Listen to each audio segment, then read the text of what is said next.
जय श्री कृष्ण। तमारुं स्वागत है अमारी चेनल सिंपल गुजराती रसोई में। तो आज आपणे दाळ के चोखा पलाळ्या वगर खाटा ढोकळा बनाववाना छे।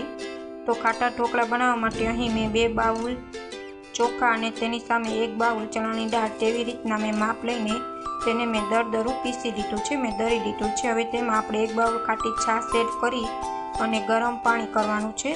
गरम पाणी करीने आपणे बेटरने पलाળી देशुं। गरम पाणी एड करीने ढोकळा पलाळवाथी ढोकळा छे ते लांबो समय सुधी चवड़ नहीं थाय अने सरस पोचा रहेशे।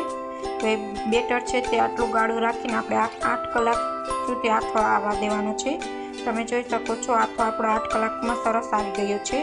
હવે તેમાં આપણે આદુ મરચાં લસણની પેસ્ટ એડ કરશું, અડધી ચમચી ખાંડ એડ કરશું, સ્વાદ પ્રમાણે મીઠું એડ કરશું, હળદર એડ કરશું અને પચવામાં સહેલા રહે તે માટે આપણે અડધી ચમચી હિંગ એડ કરશું। तो बेटर है ते 10 मिनिट सुधी आपणे रेस्ट आपशुं। हवे रेस्ट अपाई गयो छे। हवे तेमां बेकिंग सोडा एड करीने आपणे बेटर में एक्टिव करी लेशुं। हवे अहीं प्लेट में आपणे तेल लगाड़ी लेशुं जेथी ढोकळा छे ते आपणे काढती वखते नीचे चोटे नहीं अने आसानीथी ढोकळा नीचेथी उखड़ी जाय।